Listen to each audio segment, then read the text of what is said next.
Hello everyone, मेरा नाम नितिन है। मैं अमेज़न में एस एस टी थ्री काम करता हूँ। मुझे करीब 10 साल का एक्सपीरियंस हो चुका है। आज मैं आपके साथ में बात करना चाहता हूँ product managers versus S T. कौन सा करियर ऑप्शन आपके लिए बेस्ट होगा, क्या डिफरेंस होता है इन दोनों में। तो चलिए स्टार्ट करते हैं। तो सबसे पहले डिफाइन करते हैं प्रोडक्ट मैनेजर और एसटी की जॉब रिस्पॉन्सिबिलिटीज़, क्योंकि डिफरेंट कंपनीज में डिफरेंट जॉब टाइटल्स यूज़ होते हैं। सो कई कंपनीज में प्रोग्राम मैनेजर यूज़ होता है, कई में प्रोडक्ट मैनेजर। सो पहले जॉब रिस्पॉन्सिबिलिटीज़ डिफाइन करते हैं, then we can talk about it. Product manager क्या करता है? प्रोडक्ट मैनेजर अगर सिंपल टर्म्स में मैं बोलूँ तो um, वो एक तरीके का स्टार्टअप चला रहे हैं कंपनी के अंदर ही। सो आप अगर आपको अपना स्टार्टअप शुरू करना है तो आप क्या करोगे? आप एक विजन डॉक लिखोगे, प्रॉब्लम स्टेटमेंट डॉक लिखोगे, बीआरडी ऐसे कुछ बिजनेस डॉक्स लिखोगे। आप इन्वेस्टर्स के पास जाओगे, आप उनको बोलोगे कि मेरा ये विजन है, मैं ये प्रोडक्ट बना रहा हूँ या बनाना चाहता हूँ, और आप मुझे फंडिंग दो, और अम, उस फंडिंग को यूज़ करके मैं और लोग हायर करूँगा और मेरे विजन को अचीव करूँगा।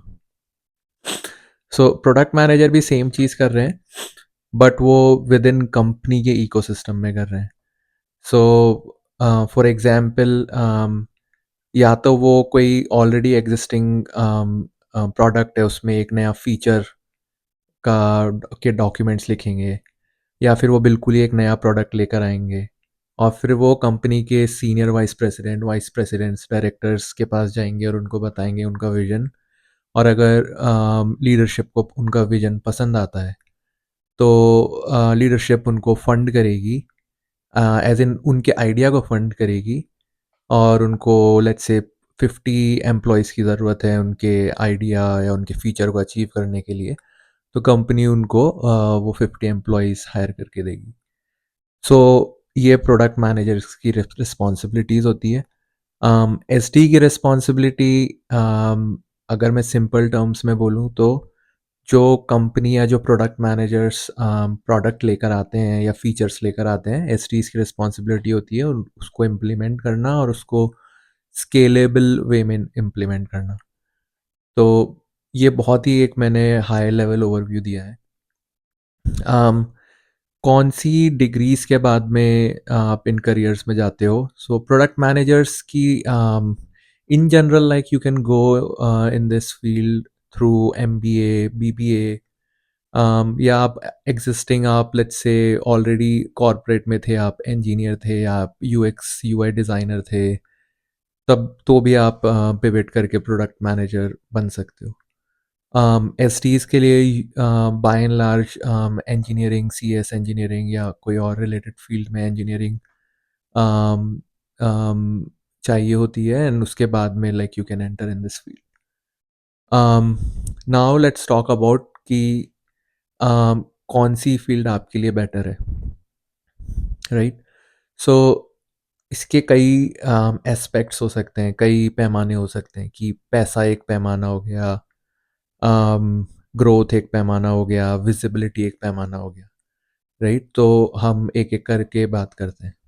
तो पहले पैसों की बात करते हैं, ठीक है? अब मैं अमेज़न में काम करता हूँ, तो मैं मेरा एक हाई लेवल में बता सकता हूँ कि फैंग में सैलरीज कैसी हैं, product manager versus SD.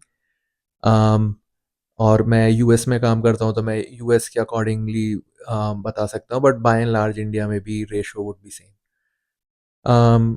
So US में एस टी थ्री लेवल पे around 400 to 500,000 dollars per year salary होती है इंजीनियर की, एंड प्रोडक्ट मैनेजर की अराउंड 250 to 300,000 होती है।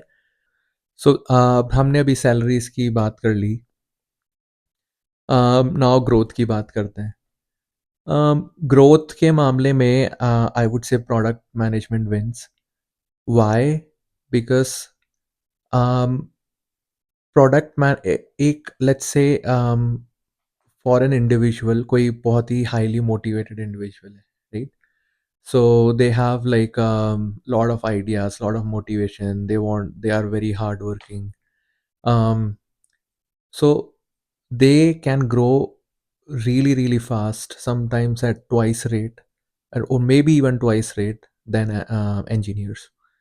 The reason being, they can go to leadership with new ideas, and if their ideas are like solid, leadership buy-in for those ideas, they can like generate a lot of revenue for the company and they can grow faster, right?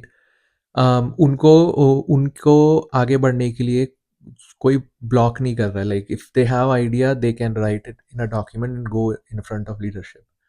But engineers के लिए जो blocker बन जाता है वो है scope. Because engineers को एक similarly high velocity product manager चाहिए होगा, या फिर एक हाई वेलोसिटी प्रोडक्ट चाहिए होगा, हाई ग्रोथ प्रोजेक्ट प्रोडक्ट चाहिए होगा to grow in engineering field. क्योंकि अगर ऑलरेडी एक प्रोडक्ट स्टेगनेंट है, सो इंजीनियरिंग के कितने भी प्रोजेक्ट्स ले आए but the scope won't increase, right? So engineers के लिए कुछ ब्लॉकर्स बन जाते हैं. So for engineers, even if they are highly motivated, there is some luck factor, but for product managers, if they are very highly motivated, they have a lot in their hand. um, मैंने अपने career में काफ़ी अच्छे engineer, at least 4 से 5 अच्छे engineers को product manager बनते देखा है, एंड उनको बहुत अच्छा करते देखा है. एंड उन सभी की रीजनिंग यही थी कि they felt like they were constrained in SD role. But वो जब प्रोडक्ट मैनेजर बने, so they could like just write documents for those ideas and go in front of leadership and materialize them.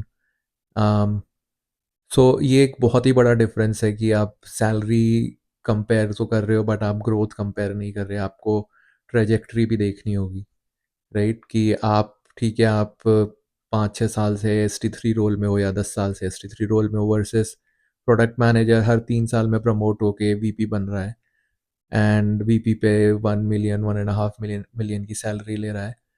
So that is like that's way in terms of money also, it's way better than SD role. तो एक ये भी perspective है. तीसरी चीज़ है visibility.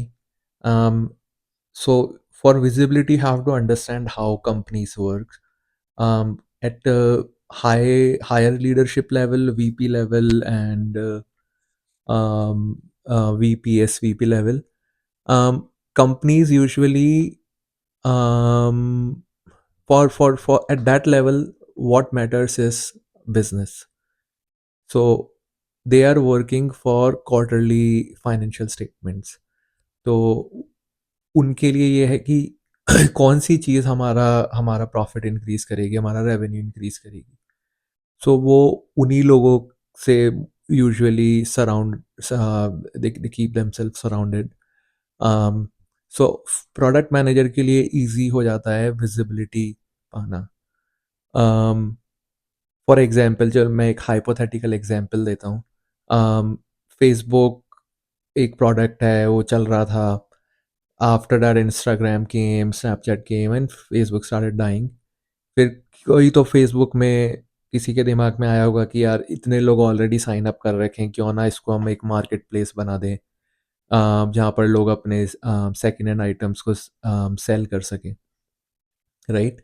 तो वो किसी प्रोडक्ट मैनेजर का ही दिमाग में आया होगा, एंड फिर उन्होंने उसका पूरा डॉक लिखा होगा और फिर वो उन्होंने अपना विजन लीडरशिप को बताया होगा. फिर लीडरशिप को देखा होगा कि यार लेट्स से इसमें तो मोर देन $1 बिलियन की अपॉर्चुनिटी है.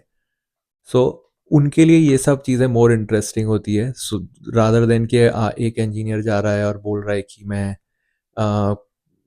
रिएक्ट बनाना चाहता हूँ या कोई फ्रेमवर्क बनाना चाहता हूँ, एंड हम ये लोग बना रहे हैं, ठीक है, like they value that too. It's not like they don't value, but for them their job's first priority is to look for revenue, look for growth. तो विजिबिलिटी डेफिनेटली प्रोडक्ट मैनेजर के पास में ज़्यादा होती है। सो ओवरऑल मेरा यही मानना है, अगर हम ये बात करें कि किसको प्रोडक्ट मैनेजमेंट में जाना चाहिए एंड किसको इंजीनियरिंग में जाना चाहिए, मेरा ये मानना है कि if you have like good soft skills, good writing skills, अगर आप में अम, आपको नए फीचर या नए प्रोडक्ट के बारे में सोचना या नए आइडियाज़ के बारे में सोचना बहुत इंटरेस्टिंग लगता है, then product management is for you. और अगर आपको प्रॉब्लम सॉल्व करना अच्छा लगता है, you like to work in silo, then I would say engineering is for you. Okay, guys, that's all I had to share. I'm thinking of making videos on topics like these. So let me know if you want me to make a video on a topic you would want to hear. Um, I'm thinking of covering how to break the barrier of FANG. That can be one topic. How to what's the best way to get into tech if you're not from a IIT, or if you're not from a tier 1 or tier 2 university. That can be second. um, yeah, and I have few other topics in mind, but yeah, do let me know if you have any suggestions. Yep. Thank you, guys. See you next time.